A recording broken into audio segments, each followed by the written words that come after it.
Hello, everyone, and welcome to our Getting Support for Your Child with Significant and Unmanageable Emotional Challenges workshop today with Larry Crist. Larry is the Executive Director at the Vermont Parent Representation Center, Incorporated. He is also a former senior manager in Vermont's state government with a background in child welfare, public health, aging and disabilities, and emergency preparedness and response. All of our workshops, including previous ones, are recorded, and you can watch them on our VFN YouTube channel. The link is on our website, which is vermontfamilynetwork.org. Everyone who registered for today's workshop will receive a follow-up email with a link to this recording. Vermont Family Network has been serving children with special health care needs and disabilities and professionals who serve them for more than 30 years. We are the federally designated Parent Training and Information Center and the Family to Family Health Information Center, and the Vermont chapter of both Family Voices and Parent to Parent USA. Today's workshop is being recorded, so please keep that in mind as you share information about your situation in the chat.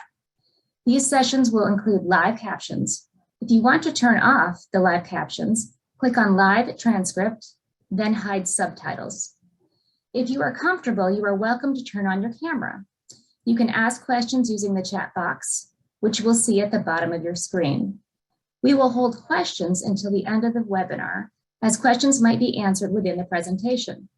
Feel free to share information or links to resources that you may have found helpful in the chat as well. We know that we can all learn a lot from each other. I'm excited to introduce you to Larry Crist. Larry, thank you so much for joining us today. Thank you. It's a pleasure to be here. And I guess, am I supposed to begin now? Okay. First of all, I want to thank all of the folks who have helped put this together from the Vermont Family Network. You made it incredibly easy for me to work with you guys in doing this. And Rachel and Vicki, particularly for your edits to the material that I submitted, because it is, I think, turned out to be a much better document than it started out to be. I'd also like to thank all of the folks who have joined for this webinar. And by way of two disclaimers, the first is that much of what I present is going to be information that at least some of you know far better than I do. Others won't have that same knowledge base. So the presentation that I put together is really broad-based. Some of it you'll be bored with, and some of it you may find interesting. So bear with the parts that you go, oh, I know this already. The second disclaimer is this. What I'm presenting is not legal advice. This is information that is being provided to you to assist you in advocating for your children, your family, and for yourself as you navigate some helpful, but sometimes very challenging service systems. I'm going to run through about 12 different segments in my presentation. For those people who are note takers, you'll be wasting a lot of time if you take notes, because this transcript is not only going to be available in video format, but it will also be posted on the VPRC webpage. Everything I'm going to be saying is going to be posted there in one document. So I'll begin with a quick overview of Act 264, which for those people who wonder what is Act 264, it actually is better known as 3 VSA Section 31. And passed in 1988, Act 264 requires that human services and public education work together, involve parents, and coordinate services for better outcomes for children and families. The Act develops a coordinated system of care so that children and adolescents with a severe emotional disturbance and their families receive appropriate educational, mental health, child welfare, juvenile justice, residential, and other treatment services in accordance with an individual plan. In Vermont, eligibility includes all children with a disability who receive services from the Agency of Education and the Agency of Human Services. Inherent in the Act is the ability for families to obtain a coordinated services plan. Unfortunately, Act 264 is only as good as the service system it relies upon, And that service system is only as good as the resources provided to it. Therein lies the problem confronting many families and the institutions designed to serve those families. If you have not been told about Act 264, or if you don't know as much about it as you should, find out by contacting the agencies of education and/or human services, Vermont Family Network, or the Vermont Federation of Families for Children's Mental Health. In the document itself, each of these agencies is identified and ways to reach them are provided. I want to cover basically what I have experienced as the current Vermont system within which families with significantly challenged children can find themselves. The families typically receive multi-agency service plans. There is service delivery derived from those plans. When things don't go as they should or don't go as well as families would like, there are emergency services that are involved. In extreme cases, law enforcement has to be involved when the reactions of children within the home are such that there's a danger posed to the children, to themselves, or to members of their family.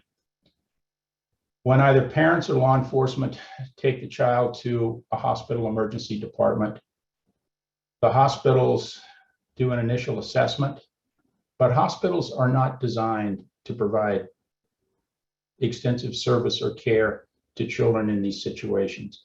And there is usually followed by an emergency placement for evaluation and stabilization. That can happen a number of places, but the place that often is selected is the Brattleboro Retreat. After a stay of some 15 to 30 days, the children are frequently determined that they can go home. And parents are notified that they should pick up the child at the respective facility.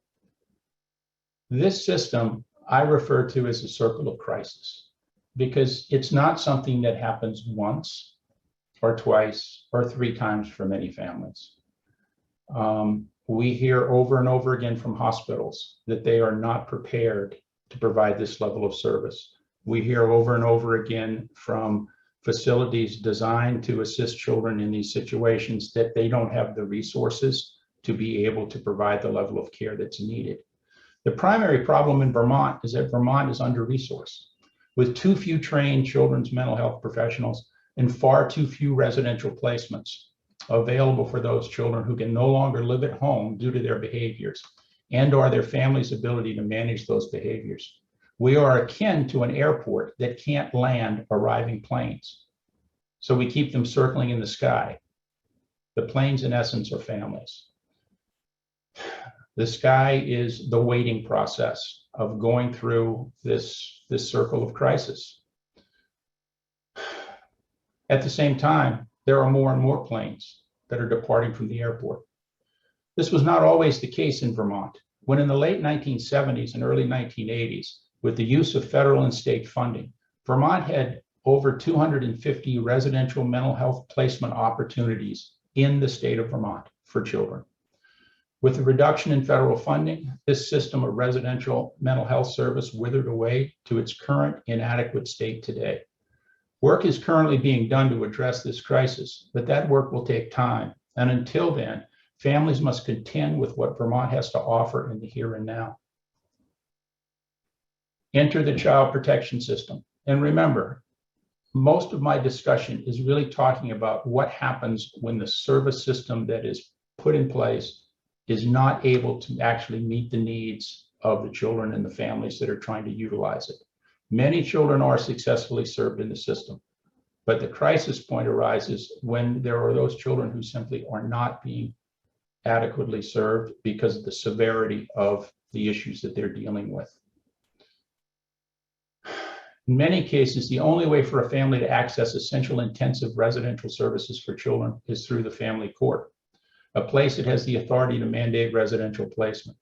The downside of this is that the family court process typically involves an allegation of abuse, neglect, or unmanageability, and an acknowledgement that these are attributable to parents or other custodians of a child. Thus, the gateway to services is the Department for Children and Families. and the belief that most problems experienced by children are the result of parental misbehavior. Unfortunately, this model frequently fails to acknowledge the fact that a child's severe mental health or other medical needs, because the same applies with regard to families that have children with extreme medical needs, typically are not the result of caregiver misbehavior. As a result, families seeking residential services frequently enter the child protection system due to three primary occurrences: conflict at home that has built and results from unmanageability, and then leads to physical altercation and/or the child alleges abuse or neglect to law enforcement when law enforcement is called.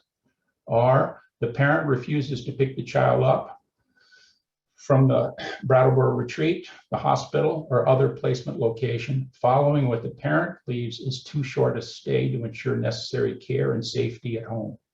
Or lastly, the parent requests help from the Department for Children and Families, and the child alleges abuse or neglect during some stage of an assessment or investigation. Note that none of the above focuses on the child's needs by the system. Rather, the focus is on what the caregiver or custodian may have done wrong. To get a better understanding of that, you have to take a look at the law. And in Vermont, the law is somewhat contradictory. 33 VSA section 4912 defines child abuse and neglect as abused or neglected child means a child whose physical health, psychological growth and development, or welfare is harmed or is at substantial risk of harm by the acts or omissions of his or her parent or other person responsible for the child's welfare. Acts or omissions can be an overt act, actually physically harming or emotionally harming a child, or an omission, not providing essential care and service that a child needs. Further, the law defines emotional maltreatment, harm, physical injury, failure to supply a child with basic needs, including health care, abandonment, physical injury, risk of harm, sexual abuse, serious physical injury, and strangulation. Note that nowhere in the statute does it say that a child is abused or neglected simply because that child has a severe mental health need. And nowhere does it say that parents are guilty of abuse or neglect simply because it is beyond the parent's ability to successfully manage a child's significant mental health need. Yet the child protection system operates on the mistaken belief that someone must be at fault. Then we come to section 33 VSA, or rather 33 VSA section 5102. And the reason that I'm referencing these two laws, you'll soon see. A child in need of care or supervision, otherwise known as CHINS, means a child who has been abandoned or abused by the child's parent, guardian, or custodian.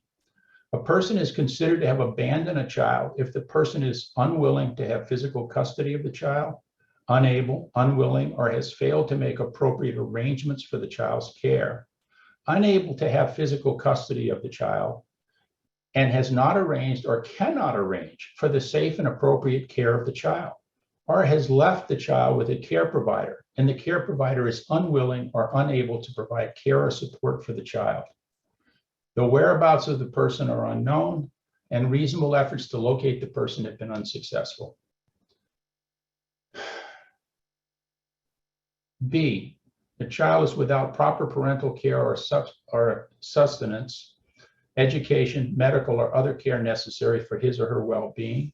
C, is without or beyond the control of his or her parent, guardian, or custodian.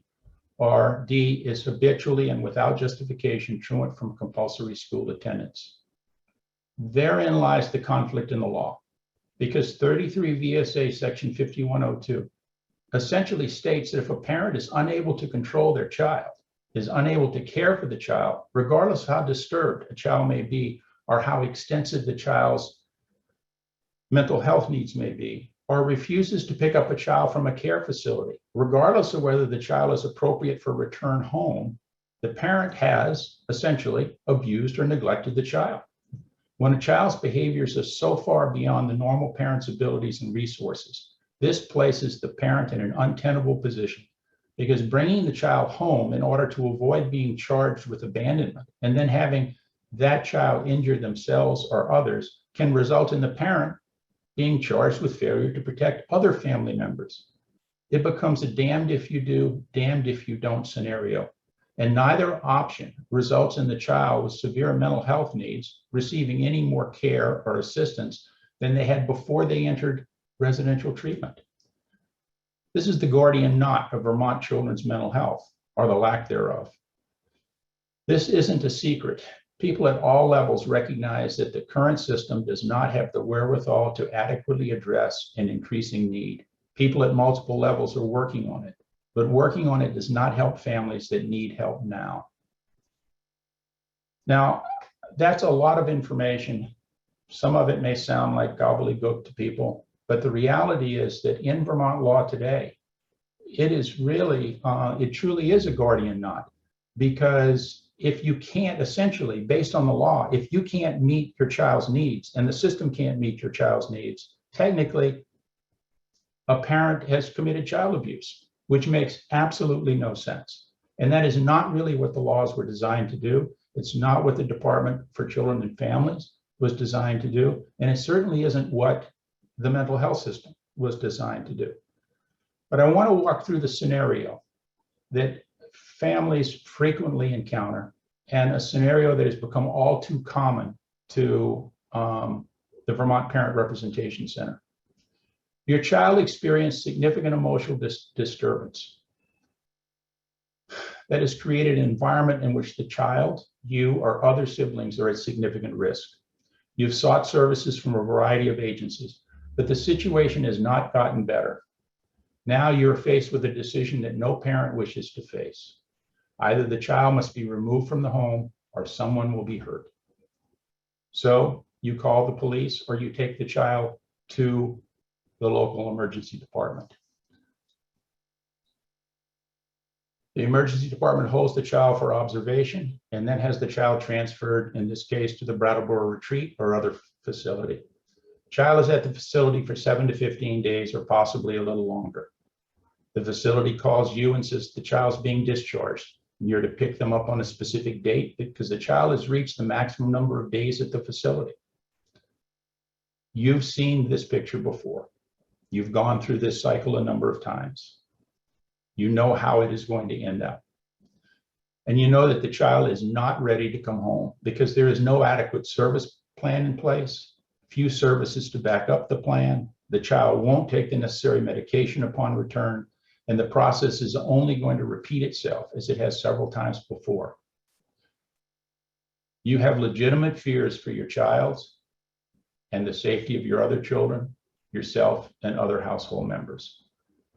The program tells you that if you don't pick up your child, you'll be charged with abandonment, and a Chins case will be opened in family court, and you can be substantiated for neglecting your child. What do you do? There is a way to break what's referred to as the crisis cycle, and advocating for services that are available, necessary, and are mandated by the law in the court. There are 3 essential ingredients needed to be successful in this process. The first is you need peer support.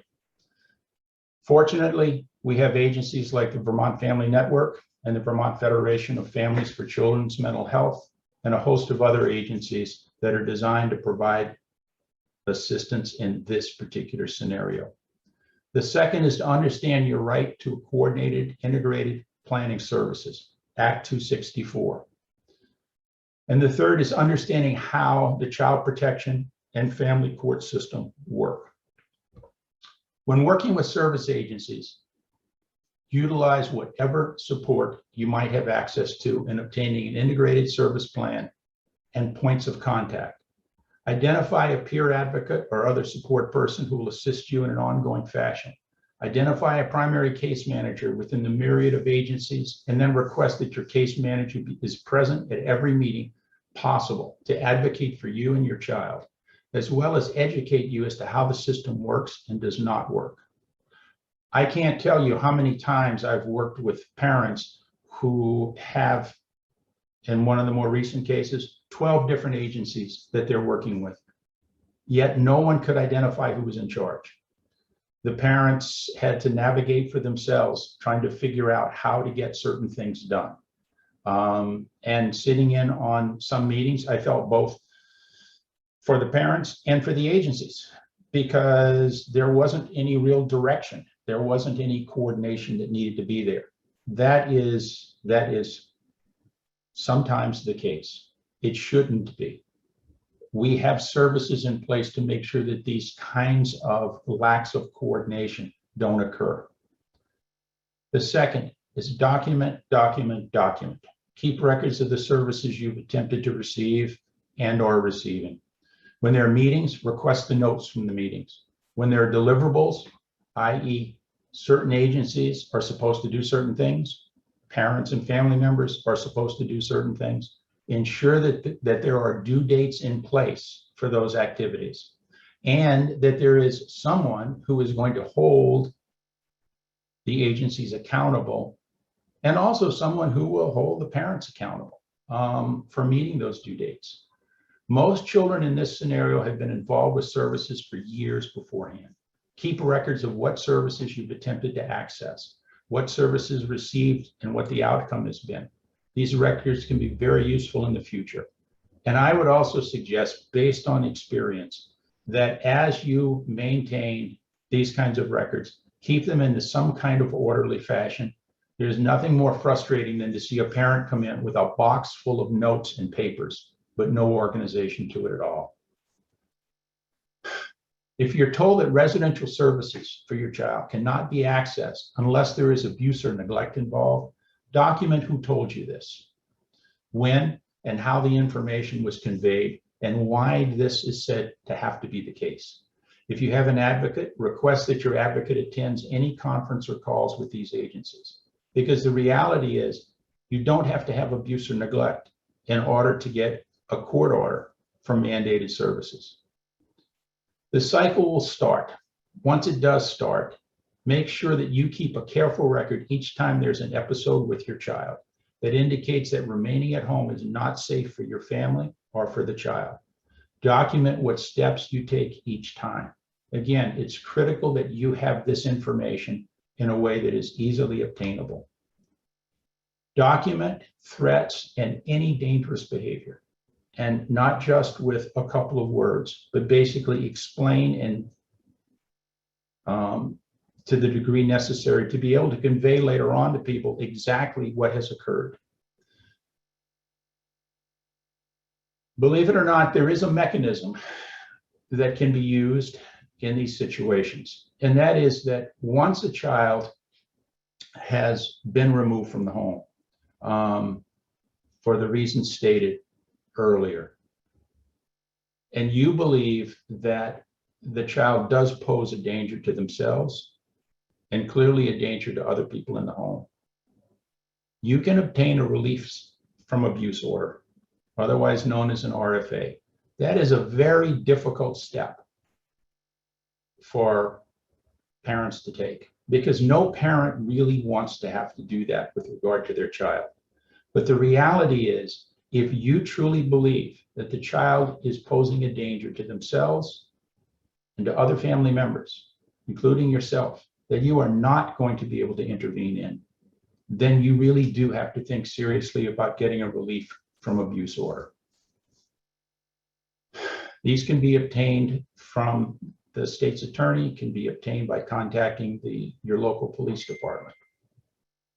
The reason that a relief from abuse order is critical is that when you are told that you must pick up your child from a residential program after they've been there for an evaluation period, and you know that that is the wrong solution for your child's issues because the child is not ready to come home, you tell the facility that your child is there due to threats, to self or others, and unless there's a comprehensive discharge plan in place that ensures everyone's safety and services have been identified and are in place to commence immediately, you cannot pick the child up because there is a relief from abuse order in place, and you cannot violate that order, nor can the child. If the residential program persists in threatening you with abandonment or neglect, and I don't use that word lightly, threatening, because I've had too many families that I've worked with who have described it as exactly that. It's presented to them as a threat. You call the county state's attorney's office and the local police and inform them that you have a relief from abuse order regarding a child who is a danger to others and or to family members. And you're being told that unless you bring that child home from a residential facility, that the facility or a state agency is threatening charging you with abandonment. Then ask the state's attorney and the police what they are going to do to protect you and your family and enforce the order. The relief from abuse order controls both you and your child. Remember that if you do have a relief from abuse order, you have to follow that order exactly as it states, and you cannot alter what is in the order unless you go back to court and have the court amend the order. State that you are willing to seek an amendment to the order once you are assured that adequate services are committed as part of a discharge plan, and that service providers associated with that plan are willing to state that they believe they can provide the necessary services, and you are assured that your child can return home safely for all concerned. This is likely to bring the abandonment issue to a halt, as the system will now have to address the child's needs while also honoring the family's need for safety. If the Department for Children and Families does become involved, work with the DCF worker in a calm and open manner. Explain the overall situation and have your peer advocate, case manager, or other advocate present. Ask what DCF is going to do to assist your child in receiving the services that they need while ensuring that your family is safe and that the RFA is honored. If a CHINS case is opened in family court, if you cannot hire your own attorney, an attorney will be appointed to represent you throughout the CHINS process. Attorneys will also be appointed to represent your child and any other custodial parent. Working with your attorney is critical if you reach this stage. The first thing you should do before you ever meet with your attorney is write a one-page bulleted document that identifies the problem in an easy-to-way read. If you have to go into family court, this may be the only thing your attorney sees before you appear in court. And what I mean by an easy to read way is I suggest that parents write a one-page document as though they were writing to a fourth grader. Now, that's not pejorative relative to attorneys. It simply means it has to be clear, it has to be short, and it has to be to the point, because the attorney has very little time in that first encounter and the first time they enter court to have any understanding at all of what this case is about. Secondly, make sure that your attorney understands the state's obligations under Act 264 and what your family has and has not received in the way of mandated services. That's where the documentation begins to come into play.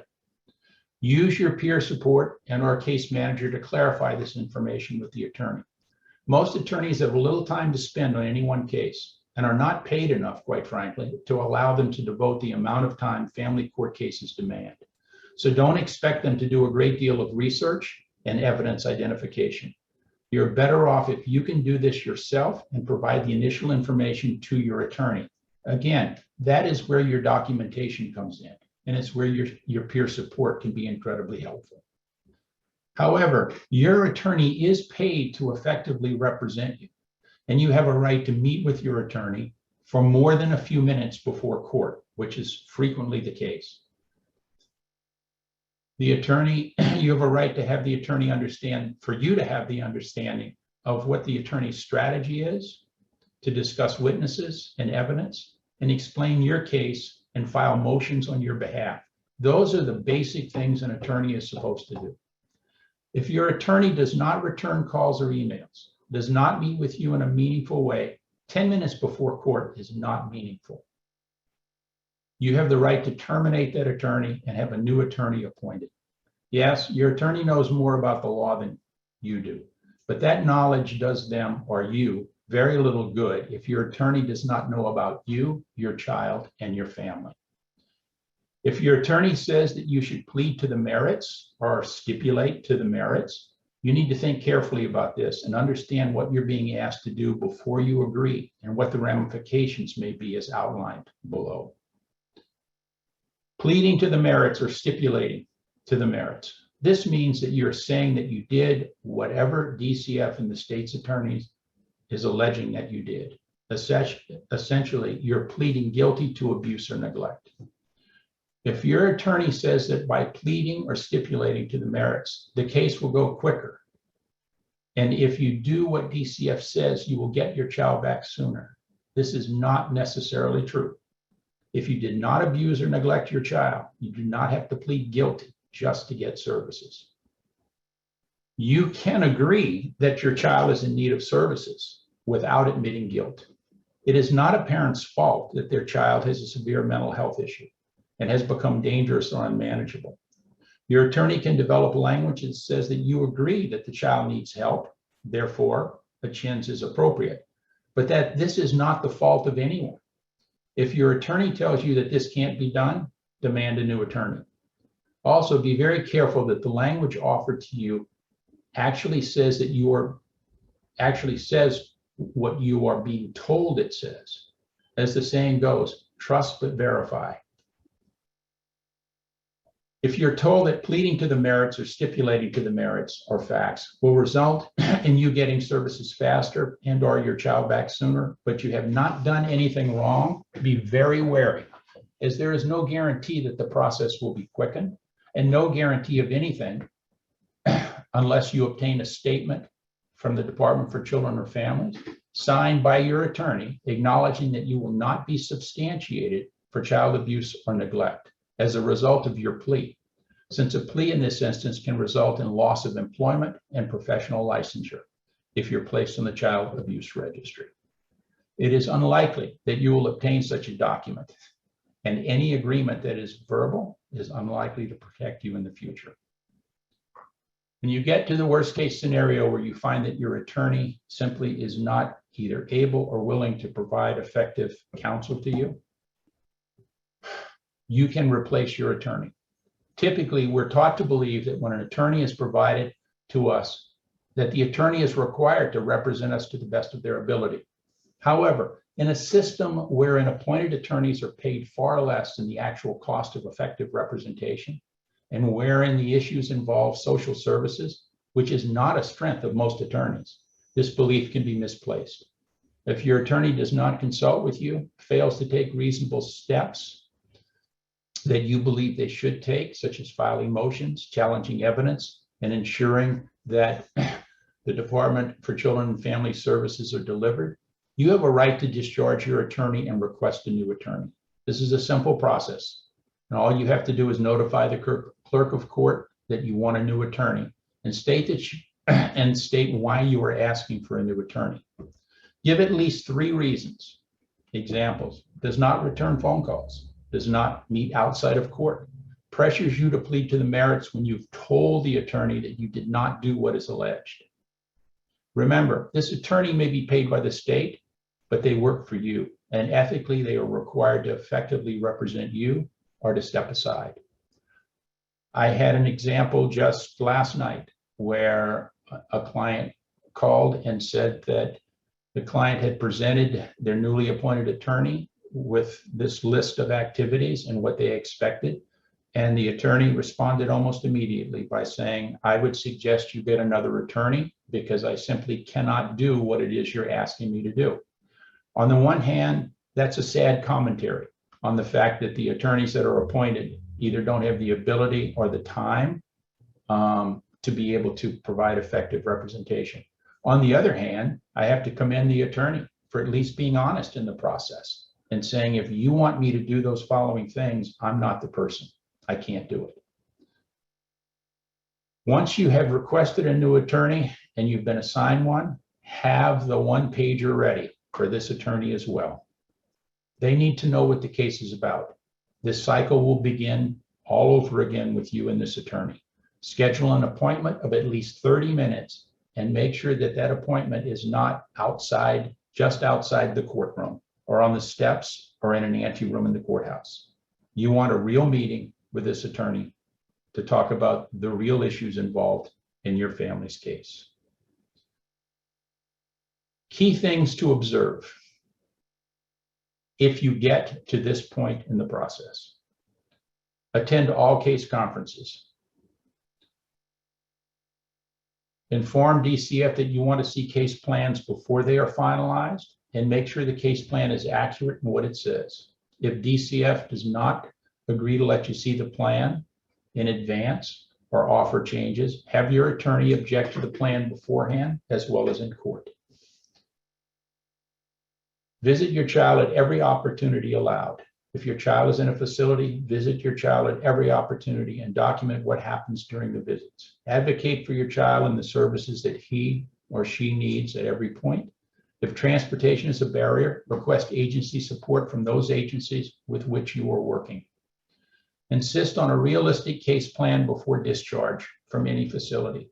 When your child is returned, ensure that there is a case plan and that adequate services are in place before the child returns. Use your advocates. And finally, the single point of contact. If more than one agency is involved, which there almost always is, insist on a central point of contact for the group. Someone who will be responsible for facilitating the group and producing notes that reflect group actions and decisions. This is one of the most difficult and stressful elements of working with a service system for most families, because the family already has a host of other responsibilities with their children. They simply don't have the time or the skill sets to coordinate multiple agency activities. There needs to be a point of contact and coordination. That in a nutshell is what I have to provide today. There is another section that Vicki will be presenting. And remember that what I've discussed at this point is really for families that may find themselves in that incredibly difficult position where the child simply cannot remain at home. There are many families that never reach that point. There are families that are able to utilize the service system and the service system is able to meet their needs. However, there appears to be an increasing number of families that find themselves in exactly the situation I've identified. And particularly in families where a child is simply growing older, becoming bigger, stronger, and more difficult to manage and control safely. So with that, I will turn it over to Vicki. Thank you, Larry. That's really helpful information. I appreciate it. So the section I want to cover is strategies and tools for families who might not be at the level that Larry described. And how do we navigate the system before and hopefully help families before they get to this level, to the level that Larry described. So pretty much families know their child the best. They are the experts and often can sense when their child is struggling. Early intervention might be what changes the trajectory for this child. You notice that your child is not wanting to go to school. They may be complaining about stomach aches or expressing anxiety and about a test or worrying about not having friends. They're sleeping too much, they're sleeping too little, they're not interested in activities or friends. You're starting to notice sensory issues and aversion to like loud noises or being exhausted after being around a lot of people. Maybe there's outburst at school or outburst at home, or extreme withdrawal. These could be early signs that your child is struggling. So what can we do? Reach out to your supports, connect with your pediatricians, ask for school meetings to discuss what you're seeing at home, ask how your child is doing and acting at school. How are they doing academically? Is your child holding it together at school and struggling at home, or the opposite? Start to build a support team, which includes home, school, and community. Successful teams have good communication and collaboration. They focus on what is needed to move your child forward. An example, you might reach out to your school guidance counselor, social groups, and ask for some social groups and work for some social skills. Mental health providers, coaches, and mentors. Ask your pediatrician if they have a social worker who might be able to help you and offer supports. Perhaps your child would benefit from an evaluation to identify or rule out any learning disabilities or mental health challenges. If behaviors are intensifying and you're anticipating anticipate additional needs for more intense support services, you can utilize an Act 264 process to identify your child's strengths and needs and to identify services that could benefit your family. It's just as important to identify barriers that might impact getting those supports if you're anticipating them. What are the wait lists? Do I need Medicaid? What are the requirements? How do I make that plan? Because it's going to take some time and it could be a process. Do you have a written crisis plan? It's helpful to know your community resources, emergency crisis numbers from your designated mental health agency. If your town has a community outreach program, do you know those numbers? Have you connected with them before a crisis? And of course, 911 for health and safety issues. You can find a list of these local organizations, and we will send that out in this in the follow-up script to this. Do you know what to do if there's an emergency when you're in the emergency department? You know, how to keep good notes and documentation like Larry had talked about. Vermont Family Network, we have on our website, we have a link to the emergency brochure and other mental health and educational resources for you to look at as well. Finally, team collaboration after a crisis is important to identify any gaps or disconnects within that current plan and identify the next steps. If you have questions on how to navigate these systems, you can reach out to Vermont Family Network and also to Vermont Federation of Families. So that is, you know, our so far what we have as far as, you know, Larry's presentation and my presentation. If you have any questions, we'd like it to open that up to everybody at this time.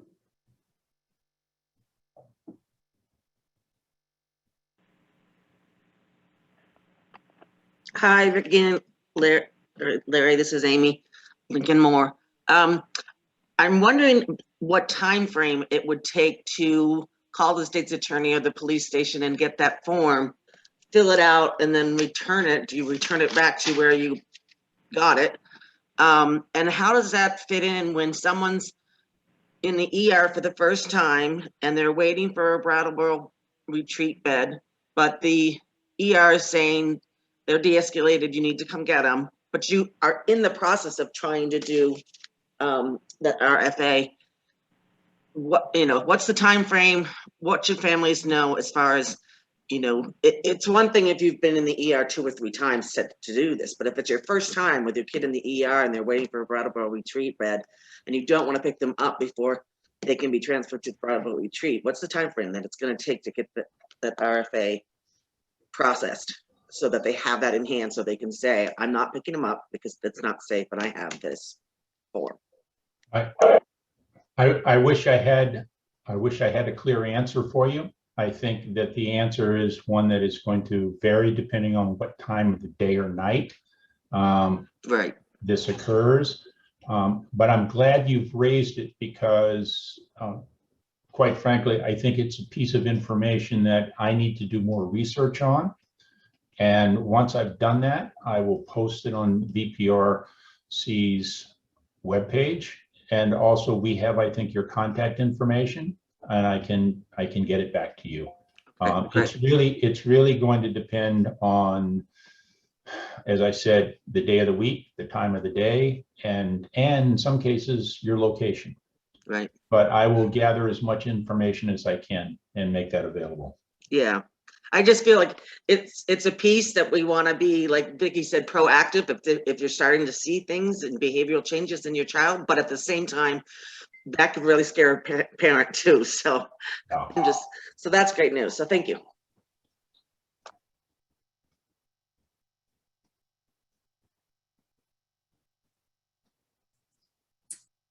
Christine, did you have a question? I did. Hi, Vicki. So I've been through all of this. The relief of abuse thing, I question that a little bit. So that's a lot harder to get than we think. So relief of abuse is hard, for a parent to do that. But it's not quick. It's not, I mean, it could be a quick process if he well, actually, it wasn't even a quick process for me. There was a situation, and, you know, we had to do what we had to do with the police and blah, blah, blah. But it wasn't a warrant for a relief of abuse. So it's actually a lot harder in Vermont than you would think to get a relief of abuse on a child. And also, the court systems, and especially right now with COVID, have not been easy as well. So the court systems, and they've told me this, the advocate that I had working with me has told me they don't have a lot of experience when it's a parent that's trying to go to court and say, my kid, I'm scared of my kid. 100%. I've said that multiple times. And they say, try this program, try that program. And then, like she said, we go to the emergency department, and they say, oh, there's nothing we can do. You have to take him home. I refuse to take him home. And 4 police officers told me, he's my child, and I have to bring him home. Now what? So I know I wrote this in the chat, but the system sounds great on paper. As a parent going through it, 1,000,000,000% not easy, very time consuming, and it sounds like you have a lot of help out there, and you really don't. You really don't. The lack of resources, the lack of people, the lack of mental health help out there is so low in Vermont that I have been told on very multiple occasions that calling the people that we're supposed to call in an emergency, that my situation isn't top priority, or the police aren't the people to call. They're not the ones that should, be there. Or you call the police and they say, hey, unfortunately, I don't know your situation, so we have to do this, this, and this, and this, which may, depending on the child, it may actually heighten or increase, their level of frustration or worry or anger. So I don't think any of this is easy. Like I said, I've been through it, and my child is now 16 years old, and a lot needs to change. What Larry said is I have done all of that. I've been organized. I have documented. I've worked with you, Vicki, since, I think he was 5 years old. Vermont stinks as far as their laws. Kids have a lot of say, especially when it comes to programs. There's a lot of buy-in that they have to have. Most of the programs, except for Brattleboro, the kid has to buy into at a certain age. So when you hit that age, which I started the process before he hit the age, but then he became age eligible where it was 12 and over, he has to buy into it. Yeah, and I know, Christine, I appreciate you sharing that. And I know that it's a very difficult situation. The system is not ideal. Thank you for sharing your story. And I'm happy to, offer assistance if we can. And I feel that, Larry giving the direction that you have given today, sometimes it's not an ideal system, but it's at least how to navigate the system. And that if your attorney's not working for you and so forth, that you can make those changes. Christine, I really appreciate you sharing your story today with us. Yeah, thank you. And if there's any way, Larry, that we could talk, there just needs to be changes done, and a lot of them. And like I said, I've been through it for years now, and I've got a lot of the help. So if there's any way you could reach out or we could work together, that'd be great, because some things need to change. Absolutely, I will be happy to do that. Thank you.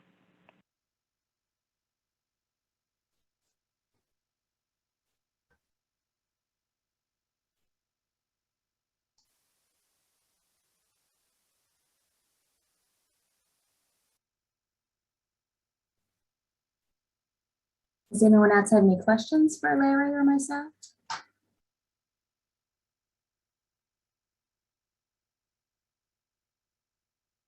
I have a quick question. So we have like Christine was saying, parents bringing kids to the ED, and the ED's like, we can't help you. bring them back home, what do you suggest they do when they're like, it's physical, behaviors are out of control?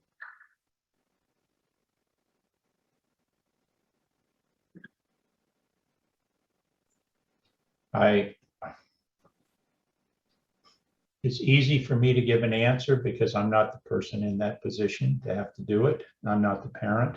But the reality is, if you have a child who really is out of control and is posing what you believe is a significant danger to themselves or to other people in the family, I think you have to address it as though that is not your child. It is someone who has come into your home who is posing a danger to the people there. And if the extent of the danger is great enough that you would, tell a stranger to stop, you would do that. Tell them to leave for whatever period of time, or you would have to call the authorities. I mean, there really isn't another mechanism that's in place unless you're working with a program that has some kind of a de-escalation aspect to the program, could send people to assist you. But the reality is, when danger is presented, we only have certain tools. And frankly, this idea of relief from abuse order, I would prefer that we didn't have to do something like that. But the reality is there's nothing else. Well, and I want to add to this too, like add an autism diagnosis. That is even more limiting to families, and there's nowhere to go, and there is aggression. So you're not going to go for a relief of abuse order. We hear this often, so it's an issue. I wish I had an answer. I really do. Me too. Thank you.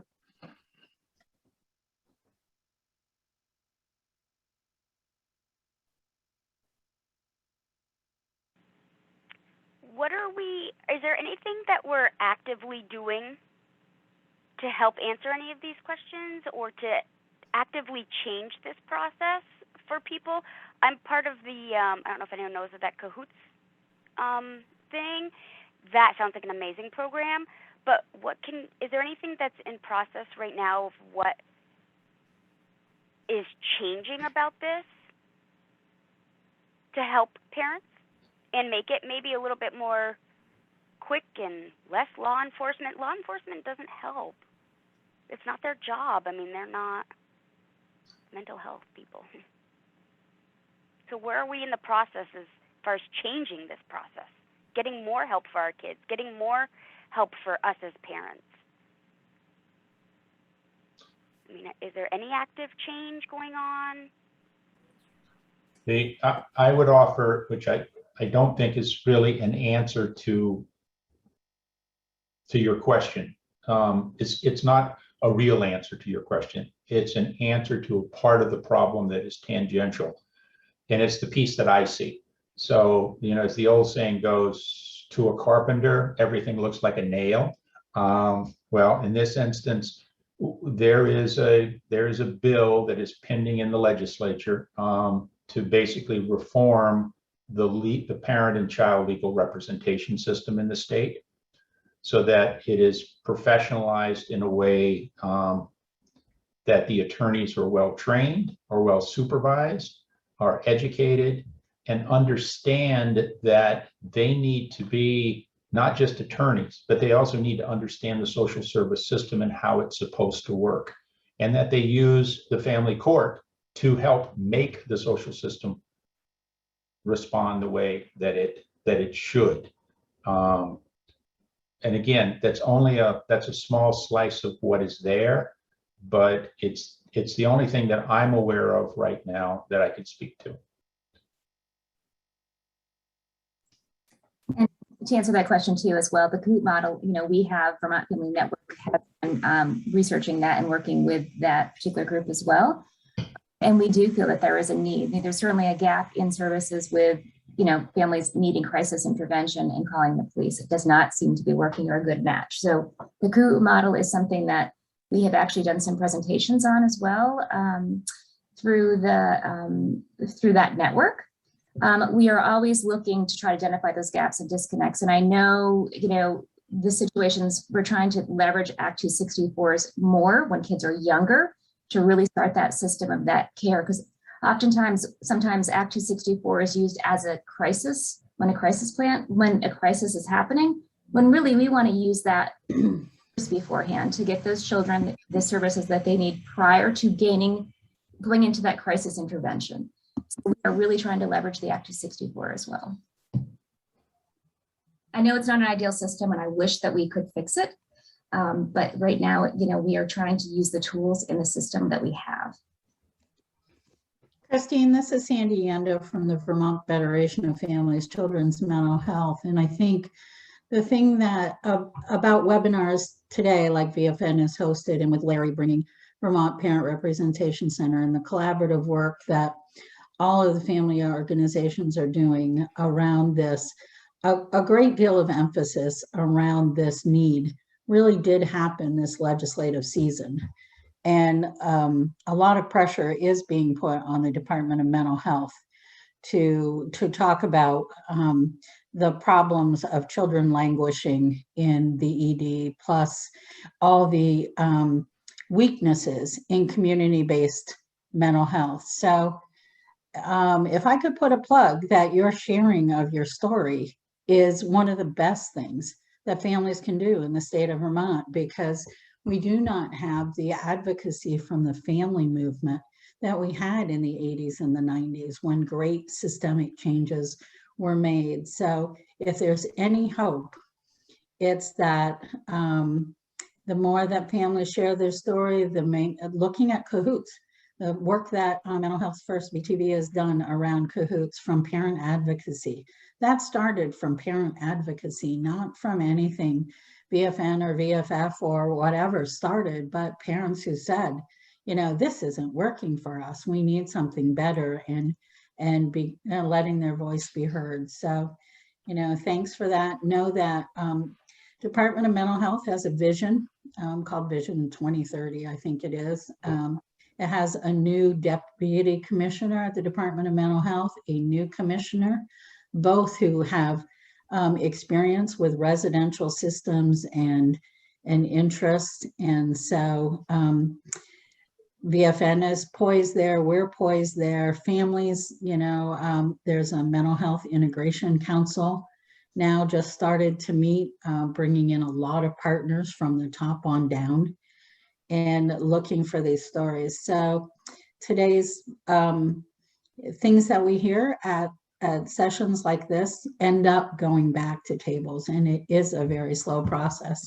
Everybody at VFN and VFF will tell you that we've all been around since the beginning of time, and change is slow. So on that, I will just say, please keep sharing your stories, and anybody that has additional stories or hears them, spread them, talk it up. And I think Larry, as an advocacy organization, will tell you the same. They've been at Vermont Parent Representation Center. They've been collaborating with family organizations since they were founded, and that's the way systemic change happens. Thank you so much, everybody, for sharing today. And I wanted to say thank you so much for Larry for today's informative workshop. You'll see the link to the evaluation in the chat. If you could please take a few minutes to complete it so we can make improvements, fulfill any grant requirements. We have more interesting workshops coming up, and you can find details about these on our homepage of our website, vermontfamilynetwork.org, along with the links to the previous recorded ones. We have tons of information on our website, and getting connected to us is easy. You can follow us on Facebook or join our closed Facebook page if you are a parent. The name of the closed Facebook page is Vermont Families of Children with Special Healthcare Needs. You can also sign up for our monthly e-newsletter or check out our YouTube channel. So I just wanted to let everybody know that we're here to help. Please contact us by mail, please contact us by phone or email. Thanks again, everybody, for joining us, and have a great day. And thank you. Thank you, Larry. Thanks, guys. Great training. Great webinar. Thank you.